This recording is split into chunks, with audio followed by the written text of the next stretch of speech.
Husband dumped his blind wife after she went bankrupt, unaware of her $50 million lottery ticket. She gave him her world, her sightless trust, her unwavering love, her strength in silence. But when bankruptcy stripped away their comfort, the man who once swore, for better or worse, showed his true face. "You're nothing but a blind burden," he spat, waving the divorce papers like a victory flag. "I won't chain myself to failure. Find your way alone in the dark." Instead of protection, he offered cruelty.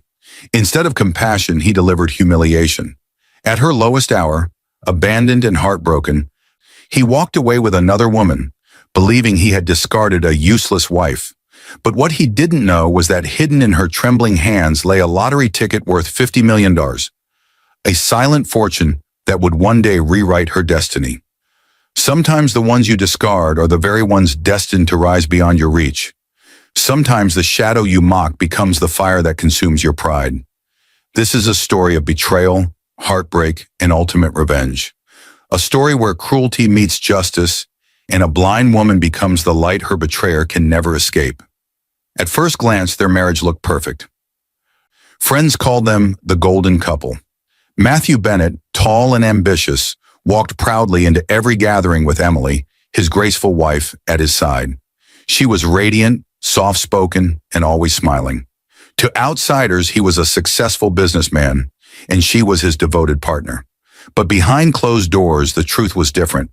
Emily worked 2 jobs, early mornings at a bakery and late nights stitching clothes at home, just to cover their growing bills. Matthew had grand ideas but no discipline. He loved luxury, nights out with friends and showing off, but he hated hard work.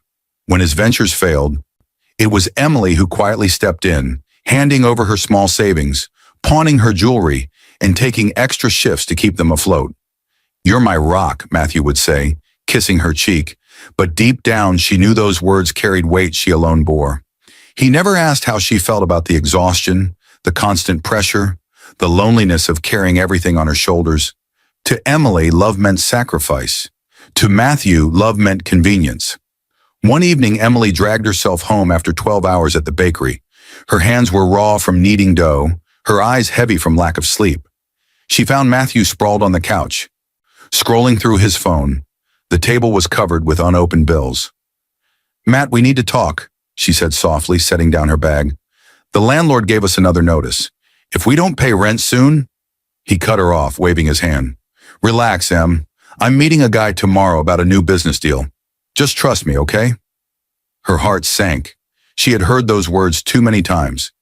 "But how will we cover the bills now? I can ask Mrs. Turner for extra shifts." He smiled, pulling her close. "That's why I love you. You always find a way. Don't worry, babe. I'll make it big soon. Then you'll never have to work another day in your life." It sounded sweet, but Emily knew the truth. His dreams were built on her sweat. That night after he fell asleep, she sat alone at the kitchen table, staring at the stack of bills. Tears slipped down her cheeks. She wanted to believe in him, to trust his words, but the imbalance gnawed at her. How much longer could she hold everything together? She whispered into the silence, "I just want us to be happy. Why does love feel so heavy?" The clock ticked past midnight. Emily rubbed her tired eyes, not knowing that soon her world would collapse in ways she could never imagine. Because tomorrow tragedy would come knocking, and the price of her devotion would be blindness. The morning began like any other. Emily rose early, slipping quietly out of bed so Matthew could sleep. She tied her apron and hurried to the bakery, her body heavy with exhaustion, but her heart determined to keep pushing. She whispered to herself, "Just a little longer. Things will get better." By noon, she was racing between shelves, handing out bread to impatient customers. The shop buzzed with noise, and Emily hardly noticed the flickering lights overhead. But outside, the sky darkened, winds rising with unusual force. A storm was coming. When her shift ended, she packed the unsold loaves into a box for neighbors who often went hungry. With the box balanced in her arms, she stepped onto the wet street. The rain was sharp, the air heavy. She pulled her coat tighter and hurried toward the bus stop. Suddenly, screeching tires tore through the storm's roar. Emily froze. A delivery truck swerved, its headlights blinding, its horns screaming. In a split second, everything changed. The box of bread flew from her hands. The impact slammed her onto the pavement. Shards of glass rained down as the truck clipped a streetlight, sparks showering the ground. Pain seared through her skull. Then, darkness. When Emily woke hours later, she was in a hospital bed, her head bandaged, the world around her silent, except for beeping monitors. Panic set in. She tried to blink, but all she saw was black. Her voice cracked. "Doctor, I can't see. Please, why can't I see?" The doctor's expression was heavy with sorrow. "Emily, the accident caused severe trauma. The damage to your eyes is irreversible. I'm sorry, you're blind." The words crushed her. She clutched the bed sheets, shaking. Tears spilled, though she could not see them. Blind? Forever? How will I work? How will I live? The door burst open. Matthew entered, his face pale. For a moment he looked concerned, but it quickly faded into irritation. "So it's true," he muttered, glancing at the doctor. "She can't see?" The doctor nodded. "She will need rehabilitation, support, and patience. This is a life-altering condition." Emily reached out, her trembling hands searching. "Matt, I need you. Please don't leave me." He stiffened. For the first time, she felt him hesitate before taking her hand.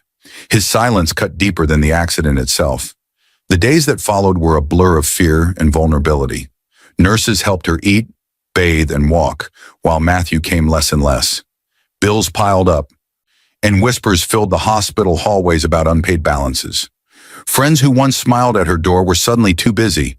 Her world shrank into a fragile support system of strangers' kindness, while the man she trusted most began to slip away. One night as she lay in the dark, Matthew's voice pierced her heart. "I can't do this, Em. I didn't sign up for a blind wife. You're dead weight now." Her breath caught. The man she loved, the one she sacrificed everything for, was already preparing to abandon her. The hospital discharged Emily with nothing more than a white cane and a list of appointments she could no longer afford. Her body was weak, her world dark, but she still clung to hope that Matthew would stay by her side. She told herself, "He just needs time. He's shocked. He'll come around." But the reality was harsher. Back at their small apartment, Matthew's frustration grew sharper with each passing day. He no longer kissed her forehead or held her hand. Instead, he sighed loudly whenever she struggled to find the edge of the couch, or knocked over a glass trying to pour water. "Do you have to stumble around like that?" he snapped one evening as she bumped into the coffee table. "You're making the place a mess." Emily's lips trembled. "I'm still learning. Matt, if you could just guide me." "I don't have time to babysit you," he muttered, grabbing his jacket. Soon his absences stretched longer. He claimed to be networking or meeting investors, but Emily could smell perfume on his shirts that wasn't hers. Meanwhile, the financial pressure tightened around her like a noose. Without her bakery shifts, their income vanished. Creditors called daily, their voices cold. "Mrs. Bennett, your account is overdue. When can we expect payment?" She stammered apologies, fumbling with numbers she couldn't see, while Matthew shrugged off the responsibility. "Just tell them you'll pay later," he said, scrolling through his phone. "But with what?" Emily whispered. Silence. The rent went unpaid. The electricity flickered. Neighbors who once greeted Emily now whispered as she passed, her cane tapping the pavement. "Poor thing. Her husband won't last. She's finished." Their pity cut her deeper than their gossip. One afternoon she sat alone on the couch, clutching the last unopened bill. Her fingers traced the paper edges, though her eyes could not read them. A tear slipped down her cheek. "How did I become a burden overnight? I gave him everything. Why does he treat me like nothing?" That night, Matthew stumbled in smelling of alcohol. She reached for him, desperate for comfort. "Matt, please, just talk to me. I'm scared." He shoved her hand away. "You think you're the only one with problems? You're dragging me down, Em. I can't live like this." Her heart shattered. For the first time, she realized she was utterly alone, even in her own marriage. The next morning, she woke to silence. Matthew was gone. No note, no explanation, just the faint echo of a slammed door. Emily sat at the kitchen table, clutching her cane. listening to the emptiness around her. Her chest tightened as the truth settled in. She had lost not just her sight, but also the man she once trusted with her life. And though she didn't know it yet, his betrayal was only beginning. Emily's world had grown painfully small, four walls, silence, and the steady tap of her cane against worn wooden floors. But just when she thought everyone had abandoned her, a familiar voice reappeared. Sophie, her old college friend. "Emily, it's me," Sophie said warmly, knocking lightly on the door. "I heard about the accident. I couldn't just stay away." Emily's heart lifted. She hadn't heard genuine kindness in weeks. Sophie hugged her, the scent of lavender filling the air. "You look thinner," Sophie whispered. "Don't worry, I'll help you through this." For a moment, Emily believed her. Sophie began visiting often, bringing groceries, cleaning the apartment, even reading bills aloud. Emily clung to her presence like a lifeline. "You're a blessing," she told her one evening. "I don't know what I'd do without you." But beneath Sophie's smile lurked envy. She had always admired Emily's grace, Matthew's attention, and the life they shared. Now seeing Emily blind and broken, Sophie's pity twisted into something darker, an opportunity. One evening as Emily rested on the couch, Sophie's tone shifted. "Matt's been coming to see me," she said softly. Emily sat up, confused. "What do you mean?" Sophie hesitated, then sighed. "He's hurting too, Em. He feels trapped. He told me he still cares for you, but he needs someone who understands him." Emily's stomach churned. "You mean you?" Sophie didn't deny it. She touched Emily's hand gently. "I didn't plan this, I swear. But Matt and we connect. Still, I promise I'll always be here for you." Emily snatched her hand back. The betrayal stung worse than the accident itself. Her husband had drifted away, but her closest friend had crossed the line. Yet Emily's loneliness made her desperate. She swallowed the pain and whispered, "If he's happy with you, then maybe it's what he needs." Sophie smiled faintly, though Emily couldn't see it. In that moment, Sophie felt victorious, envy disguised as compassion. She thought she had taken everything Emily had left. But late that night, Emily sat awake, clutching her cane, trembling. Her trust had been misplaced. The friend she welcomed into her broken world had become another dagger in her back. The next day, Matthew appeared at the apartment for the first time in weeks. His voice was cold but smug. "I came to get some of my things. Sophie's waiting for me downstairs." Emily's heart cracked. "You're with her now?" "My own friend?" He laughed bitterly. "At least she doesn't need babysitting." Her tears fell hot and fast. She turned her face toward the wall, unwilling to let him see her break. As the door slammed shut behind him, the sound of Sophie's laughter drifted up from the street. Emily's trembling hands gripped the edge of the table. For the first time, a spark of anger flared inside her. They thought she was helpless. They thought she had nothing left. They were wrong. The air was heavy the night Matthew finally ended it. Emily sat on the edge of their bed, cane by her side, waiting for him to return from yet another business meeting. When the door creaked open past midnight, she inhaled sharply, praying he had come to talk, to listen, to stay. Instead, she heard Sophie's voice giggling faintly behind him. Emily's chest tightened. "Matt? You brought her here?" Matthew's footsteps dragged across the floor. "Relax. She's just waiting outside." His tone was sharp, unapologetic. "I'm not hiding anything anymore, Em. It's over between us." Her heart pounded. "Over? You promised me forever, for better or worse. How can you throw it all away when I need you most?"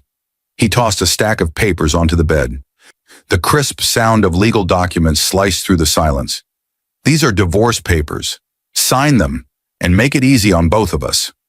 Emily's trembling hands reached out, brushing against the rough edges. You're divorcing me now? When I've lost my sight? When I have nothing?" Matthew scoffed. "Exactly. You're nothing now. I can't drag dead weight for the rest of my life. Sophie makes me feel alive. You make me feel trapped." The words struck like knives. Emily bit her lip until it bled, refusing to let her sobs spill. "So all my sacrifices meant nothing? All the nights I worked, the dreams I gave up for you?" He leaned close, his voice low and cruel. You should have known love doesn't pay bills. I need a partner who can give me more, not drain me. You're blind, broke, and useless. What man would want that? The cruelty was unbearable. She clutched her cane like a lifeline, her tears soaking the papers she could not read. Matthew straightened, indifferent. Sophie's waiting. Sign them when you're ready. I'll send someone to pick them up. Emily whispered, her voice breaking. Matt, please don't do this. But he was already walking away. His shoes clicked against the floor, steady and cold. The door opened, and Sophie's laughter rose again, cruel and mocking. Together they left, the sound of their footsteps fading into the night. The silence afterward was suffocating. Emily curled into herself, shaking, her body racked with sobs. She replayed his vows in her mind. For better, for worse, in sickness and in health. Broken words that now mocked her pain. Her marriage was not just ending. It had been shattered by betrayal, humiliation, and abandonment. In that moment, lying alone in darkness, she thought she had reached the end of her story. But the universe had other plans. For hidden in her purse, untouched for weeks, was a small folded lottery ticket, a ticket that would soon rewrite her destiny. Emily didn't move for hours after Matthew left. The papers lay crumpled on the bed, damp with her tears. The apartment was silent, but her mind screamed. She replayed his words, "You're blind, broke, and useless," until they burned like fire in her chest. The despair was suffocating. She thought of the bakery, her independence, her laughter before the accident. It all felt like another life. Now she stumbled in the dark, abandoned by the man she gave everything for. Her phone buzzed suddenly on the nightstand. With trembling hands, she fumbled for it, pressing it to her ear. "Emmy, it's Mom," came the gentle voice. Emily broke instantly. "Mom," she whispered through sobs. "He left me. He left me for Sophie. I can't see. I can't work. I can't do anything. I'm useless." Her mother's voice grew firm, though heavy with love. "Don't you ever call yourself that. You are my daughter, the same girl who stood tall through every storm life threw at her. Blindness doesn't erase your worth." Emily shook her head, gripping the phone tighter. "But Mom, everything's gone. He said I'm nothing." "Then he never deserved you," her mother said sharply. "Listen to me, Emmy. A man who abandons you in darkness was never your light. You may feel broken now, but broken things can still shine." Emily swallowed hard. A flicker of warmth stirred inside her. "But how? I can't even walk across the room without falling." "Then start small," her mother urged. "Step by step. You're not alone. You have me, and you have the strength God placed in you. Don't let his cruelty define your future." For the first time in weeks, Emily took a deep breath. Her mother's words pressed against the cracks in her heart, mending them just enough to stand. After their call ended, Emily sat in silence, clutching her cane. She replayed her mother's voice. "Blindness doesn't erase your worth." The despair was still there, but now it was met with something new, a flicker of defiance. That night she stood slowly, feeling her way across the room. Her hand brushed the edge of her purse. She pulled it closer, fingers searching the contents. There, folded between old receipts, was the forgotten lottery ticket she had bought weeks before the accident. She held it in her hand, smiling faintly through tears. "Maybe this is nothing, but maybe, just maybe, it's a sign I'm not finished yet." Her heart beat faster. For the first time, Emily whispered, not in defeat, but in challenge. "I will not die in this darkness." The next morning, Emily clutched the small folded lottery ticket in her trembling hands. Her heart raced as she thought of her mother's words. Broken things can still shine. She couldn't see the numbers, but something inside told her this ticket mattered. She dialed the state lottery hotline with shaky fingers, praying she wasn't clinging to false hope. A cheerful voice answered, "Please enter your ticket number." Emily hesitated. I'm blind. Could someone read it for me?" The clerk paused kindly. "Ma'am, if you can give me the numbers, I'll check for you." Emily fumbled for her phone's voice recorder, whispering the numbers as best she could, replaying them until she was sure. She read them aloud, her voice quivering. There was silence on the line. Then the clerk gasped. "Ma'am, congratulations. You've won. $50 million. Emily's knees buckled. She sank onto the couch, the phone slipping from her hand. Her whole body shook as tears streamed down her face. 50 million? It didn't feel real. In the darkness of her blindness, light had broken through. But then fear crept in. If Matthew finds out, if Sophie knows, she shivered. They would devour her fortune in days. She needed protection, and fast. That's when she remembered Mr. Lawson, the family lawyer her late uncle once trusted. With trembling resolve, she called his office. "Emily Bennett?" came the warm professional voice. "It's been years. How can I help you?" Her words tumbled out. "Mr. Lawson, I think I've won the lottery, but I can't tell anyone, especially not Matthew." Lawson was silent, then spoke with gravity. "If what you say is true, secrecy is your greatest shield. Do not disclose this to anyone, not friends, not neighbors, not even family until we secure it. We'll meet privately." He arranged a discreet car to pick her up the next day. When she arrived at his office, his assistant gently guided her inside. Lawson confirmed the win officially. Emily's hands shook as he read the figures aloud. $50,000. "You're a wealthy woman now, Emily," he said, "but wealth attracts wolves.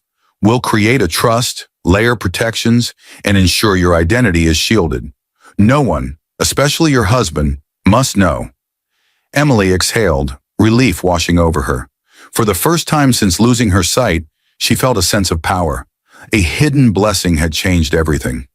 Still, she whispered, "Why me? Why now?" Lawson leaned forward. "Because destiny never forgets the ones who suffer in silence. This is your turning point. Handle it with wisdom, and you'll rebuild more than your life. You'll build a legacy."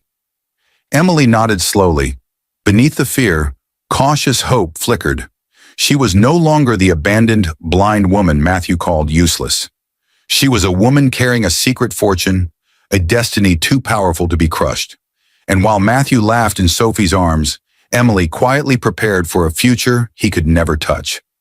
It had been weeks since Matthew walked out with Sophie, leaving Emily broken. Now, armed with a secret only she and her lawyer knew, Emily was learning to stand a little taller. Her cane still tapped uncertainly across the floor, but her spirit was stronger. One afternoon, a knock rattled the door. Emily's chest tightened. She wasn't expecting anyone. "Em, it's me. Open up." Her heart froze. "Matthew." She gripped her cane tightly, every muscle tense. Slowly, she opened the door. His cologne hit her first. Familiar, but now tainted with betrayal.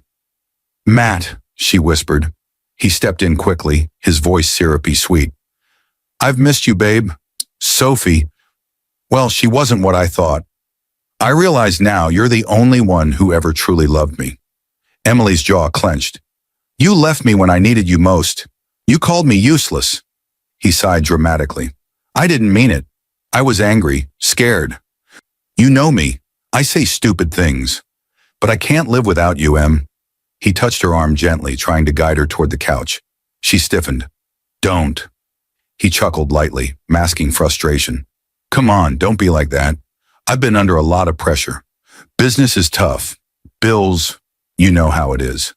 But if we get back together, we can rebuild. Together." Emily's fingers tightened around her cane. Inside, her blood boiled. He wasn't here for love. He was circling like a vulture, sensing something had changed. "Matt," she said firmly, her voice steady, "you didn't come back because of love. You came because you lost Sophie. And maybe because you think I still have something left to give." He blinked, caught off guard. "What? No. How could you think that?" "You gaslit me for years," Emily continued, her voice rising. "You made me believe I was nothing without you, but I see you clearer now than ever, even without my eyes." He smirked nervously, trying to regain control. "Em, you're just emotional. You don't know what you're saying. I forgive you for lashing out. I'm here to make things right." Her lips curled into a bitter smile. "No, Matt, I forgive myself for loving a man who never valued me. I don't need you to make things right. I'll make them right on my own." The words stunned him. For the first time, his manipulation failed. He leaned closer, whispering urgently. Emily, are you hiding something from me? Did something happen? Her heart raced, but she kept her face calm. Yes, something did happen. I found my strength, and it doesn't include you. The silence that followed was heavy. Matthew's mask cracked. His voice turned sharp. You'll regret this. You think you can survive without me? You're blind, Em. You need me. Emily lifted her chin. No, Matt.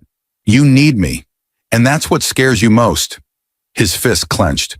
Without another word, he stormed out, slamming the door so hard the walls shook.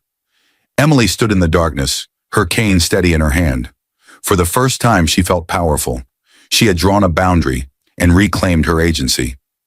Days passed after Matthew's stormy visit, but Emily's heart remained steady. She replayed her words over and over. I found my strength, and it doesn't include you. They gave her courage, but Matthew wasn't finished. One rainy afternoon, another knock echoed at the door. Emily hesitated. When she opened it, Matthew stood there holding a bouquet of roses. His eyes carried a practiced softness, his lips curled into a rehearsed smile. Em, he whispered, handing her the flowers. I came to say I'm sorry, truly sorry. Emily's fingers brushed the petals. They smelled sweet, but her instinct screamed of poison hidden in the fragrance. He guided her gently to the couch. I've been thinking about us. I was selfish, cruel. I let Sophie come between us, but she's gone now. All I want is you. Emily's voice trembled, though she stayed firm. You left me when I was at my lowest. You called me worthless. He clasped her hands dramatically. I didn't mean it. I was scared. I was drowning in debt, in failure. But I know now, you're my anchor. I can't live without you. Emily tilted her head. She could hear the desperation behind his performance. So what do you want from me, Matthew? His tone shifted slightly, just enough to reveal his greed. I just need to know you're okay financially. I lie awake at night worried about how you're surviving. Did you come into any money? Maybe some insurance payout, or... He stopped, feigning innocence. Emily's stomach tightened. He was probing. Somehow he sensed a change. I manage, she said calmly. He leaned closer, pressing. Come on, Em. We're still married technically. We should share everything. If you've got something hidden away, we can use it to rebuild. Think about it. We could start fresh. Big house, no more worries. I'd take care of you. She pulled her hands away sharply. You'd take care of yourself. That's what this is about. His voice grew sharp. Don't twist my words. I'm trying to make amends here. Emily shook her head slowly. No, you're trying to dig for gold. But I'm not a fool anymore, Matthew. I've learned the hard way. Your apologies always come with a price tag. Silence stretched between them. His mask slipped and bitterness flickered in his eyes. You'll regret pushing me away, Em. One day you'll realize I was the only one who truly cared. Emily stood, cane steady in her grip. Her voice was calm, resolute. I already realized the truth. You cared only when it benefited you, and I won't let greed be the chain that binds me again. Matthew slammed his fist on the table, frustration boiling over. But Emily didn't flinch. Her guarded heart was stronger than his theatrics. As he stormed out once more, Emily whispered to herself, not even $50 million could buy back my trust. He didn't know it, but she had grown wiser and untouchable. Emily's apartment was quiet again after Matthew's storm of greed. But this time, the silence didn't swallow her. She was learning to stand taller, to move with purpose even in darkness. Still, loneliness weighed heavily. Then came a knock, gentler, uncertain. Em, it's Daniel. Remember me? Her heart skipped. Daniel was her childhood friend, the boy from next door who used to race her down the street and share candy under the oak tree. Years had passed, but his voice was still warm, steady. She smiled faintly. Daniel, I didn't think you'd remember me. Remember you. Em, I never forgot you. He stepped inside, his boots carrying the smell of fresh earth. He worked in deliveries now, driving trucks, moving goods across town. I heard what happened. I'm sorry I wasn't here sooner. Emily's throat tightened. Everyone left when things got hard. Even Matthew. Daniel sat across from her. I'm not Matthew. His tone was gentle but firm. For the first time in a long while, Emily felt safe. He didn't pity her. He didn't prod her for secrets. He simply asked, "What do you need?" Tears welled in her eyes. "I just need someone to believe in me again." Daniel leaned forward. "Then believe this.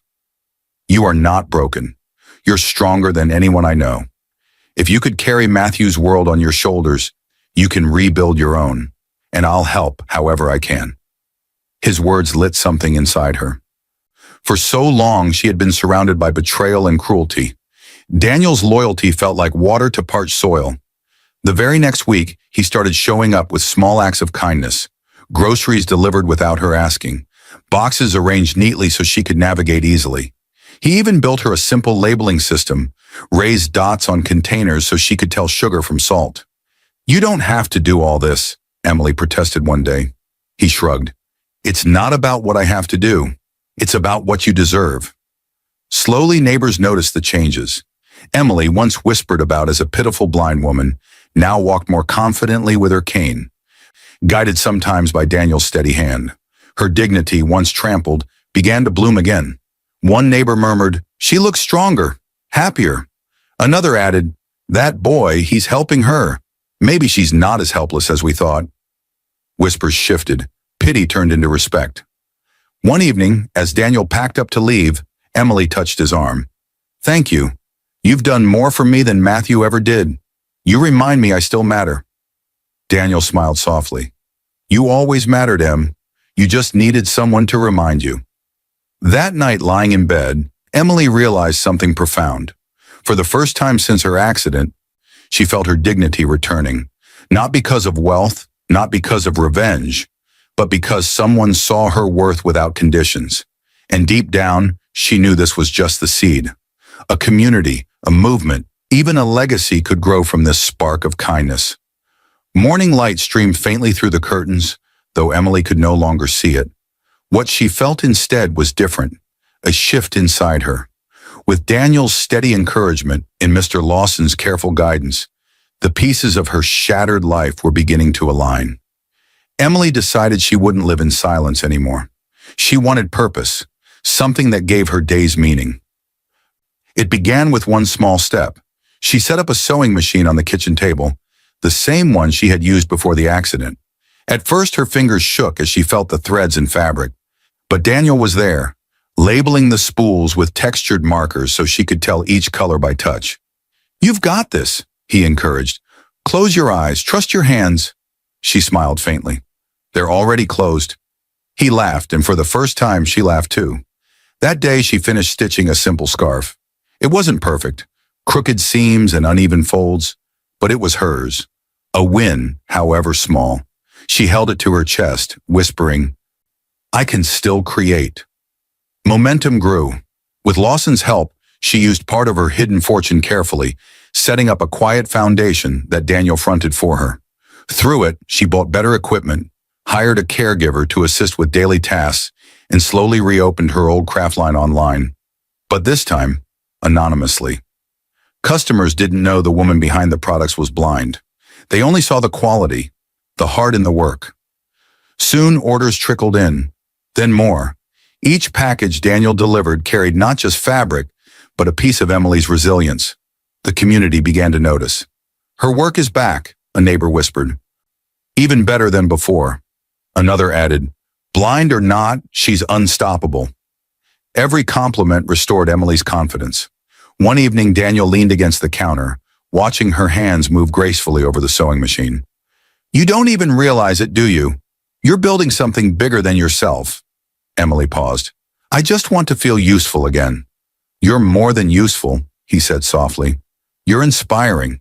You're showing everyone that darkness doesn't end a life. It can start a new one." Her heart warmed. For years, Matthew made her feel small, dependent. Now Daniel's words and her own perseverance made her feel powerful. Together, they became a quiet team, Emily creating, Daniel delivering, Lawson protecting. Step by step, her life gained momentum, and yet in the distance, Matthew circled like a wolf. He heard whispers of Emily's resilience, saw neighbors nodding at her with respect, and it gnawed at him. He couldn't understand how she was rising without him. One night, as Emily finished her orders, she heard a sharp knock at the door. Daniel wasn't due until morning. Her chest tightened. She gripped her cane. "Emily," came Matthew's voice, cold and urgent. "We need to talk." Matthew's voice outside the door rattled Emily, but she didn't open it. Not this time. Instead, she waited until his footsteps faded, then sat quietly with her thoughts. She realized something important. Her fortune wasn't meant to sit untouched. It could do more than protect her. It could heal others who had been crushed, just like her. The next morning, she called Mr. Lawson. "I want to set up a giving fund," she said firmly, "but it has to be anonymous. No one can know it's me." Lawson's tone carried respect. "Of course. How would you like the money used?" Emily thought of the hospital wards, of mothers she heard weeping through thin curtains, of neighbors whose children went hungry. Single parents, families on the edge, people everyone else overlooks. If my pain bought me 50 million, then their pain deserves hope. And so it began. Quietly, Lawson arranged everything. Rent was paid off for struggling families. Groceries appeared at the doors of the hungry. Hospital bills vanished overnight for mothers who had been praying for miracles. Each gift came with no name attached, only the freedom to breathe again. Emily never saw their faces, but she heard the echoes through Daniel. As he delivered her fabric orders, neighbors whispered in awe. "Someone's paying off debts in this neighborhood. Anonymous donations, can you believe it?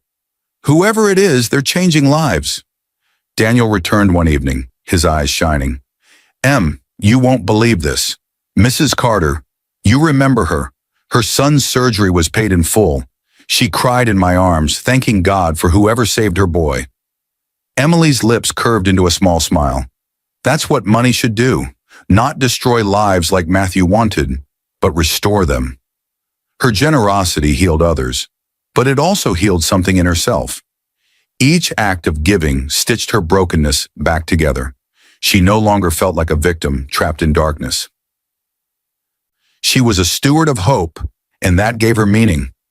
One night, Emily sat at her sewing table, her fingers running across the scarf she had made. She whispered to herself, "I thought blindness was the end of my life, but maybe it was the beginning of something greater." But even as lives were being transformed by her anonymous kindness, Matthew's bitterness grew.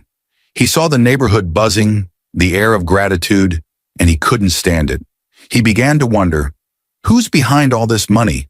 Could it be Emily? He started watching her more closely, lurking near her building, trying to catch a clue. And one evening, as Emily closed her purse after a quiet meeting with Lawson, Matthew's shadow lingered nearby, suspicion burning in his eyes.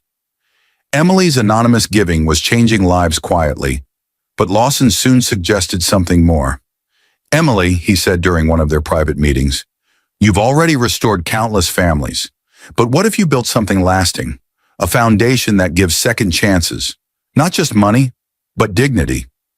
Her fingers traced the edge of her cane as she thought. A place where the forgotten can find hope, where people like me, overlooked, abandoned, are given another shot. Her heart swelled. Yes, that was her mission. Within months, with Lawson's guidance and Daniel's constant support, the New Dawn Foundation was born. Its focus was clear: empowering single parents, training marginalized workers, and offering small business grants for those cast aside by society. Emily insisted her name remain hidden at first, but she poured her soul into every detail. Daniel became her right hand, coordinating deliveries and training new hires. "You're giving people what Matthew never gave you," he said one afternoon. "Belief, a reason to stand again." Emily smiled softly. "Everyone deserves a second chance, even if the world gave up on them." The foundation's first project was a sewing workshop. Emily trained young women who had been abandoned or overlooked, teaching them skills that gave them income and confidence. Their laughter filled the rooms. Each stitch was a declaration. "We are not broken. We are rising." Word spread quickly. Neighbors who once whispered pity now praised her courage. Families who benefited from her programs began telling their stories publicly. The press caught wind of it. Blind Woman's Foundation restores families across the city. Anonymous benefactor uplifts forgotten voices. At first, Emily felt nervous about the attention, but Daniel reassured her. This isn't just about you. It's about everyone you've lifted. Let the world see what hope can build. So for the first time, Emily allowed her identity to be revealed. At the foundation's opening ceremony, she stood at the podium, her cane steady in her hand, Daniel at her side. I lost my sight, she told the crowd, her voice trembling but strong. I lost the man I thought would stand by me. But what I found was a deeper vision, one that sees with the heart. We are here to prove that brokenness does not end a life. It begins a legacy. The audience erupted in applause. Some wept openly, inspired by her resilience. The very community that once pitied her now honored her. For Emily, it was more than a foundation. It was redemption. Her pain had birthed something larger than herself, something that would outlive her. But in the back of the crowd, hidden in the shadows, Matthew watched with burning envy. He clenched his fists as he listened to the cheers, the praise, the adoration Emily received. And in his heart, greed whispered, "That should have been mine." The applause from Emily's speech still echoed in the hall when Matthew pushed his way to the front. His suit was wrinkled, his eyes wild, but his smile was plastered on like a mask. Cameras turned toward him instantly. "Emily!" he called, arms stretched wide, as if he were the prodigal husband returning home. "My wife, my love, I'm so proud of you." The crowd gasped. Whispers rippled through the room. Isn't that the man who left her? Now he's here, pretending? Emily's chest tightened. Her cane gripped firmly. She lifted her chin. "Matthew," she said, her voice calm but cold. "Why are you here?" He strode up the steps, trying to pull her into an embrace. Daniel quickly stepped between them, protective. Matthew's smile faltered, but he pressed on. "I came to apologize, publicly. I was wrong to leave. I was weak. But I've realized you're the love of my life. Please, Emily, let me make it right." Flashes from reporters' cameras filled the stage. Emily's heart pounded, but she steadied herself. She remembered the nights he called her useless, the papers he shoved in her hands, the way he paraded Sophie in front of her. He wasn't here for love. He was here for the spotlight, for the money he suspected was behind her rise. She raised her hand, silencing him. "Matthew, you didn't just leave me. You abandoned me when I was blind, broke, and broken. You humiliated me, betrayed me with my own friend, and called me worthless. That isn't weakness. That's cruelty." The crowd murmured in agreement. Matthew's smile cracked. He dropped to his knees dramatically. "Emily, please, I was a fool. Forgive me. Take me back. I'll do anything." Gasps filled the hall. Cameras clicked furiously. Emily inhaled deeply. For a moment, the past tugged at her. Memories of devotion, of love she once thought was real. But then she remembered her mother's words. "Blindness doesn't erase your worth." She straightened her shoulders. "Matthew, I forgive you. Not for you, but for me. Carrying anger is a weight I won't bear anymore. But forgiveness does not mean access. My life has moved on, and you are no longer welcome in it." His face paled. "Emily, please." Daniel stepped forward, voice steady. "She's given her answer. Respect it." Security, sensing the tension, moved in. The crowd erupted in applause. Not for Matthew, but for Emily's strength. Her voice carried above the noise. "This foundation is my safe space, a place for healing, dignity, and second chances. But not for those who abuse trust. Matthew, this door is closed to you forever." The cameras caught every word. The world would see not a blind victim, but a woman who stood unshaken against the man who once broke her. Matthew was escorted out, his head hung low, his pride shattered before the very people he once sought to impress. Emily stood taller, her cane steady. The chapter of his control was closed, firmly, finally. Weeks after the foundation's launch, Emily's life bloomed brighter than she ever imagined. She couldn't see the crowds, but she could hear their applause. She couldn't read the articles, but Daniel read them aloud with pride. From blindness to bravery, Emily Bennett inspires the nation. The woman who turned pain into power.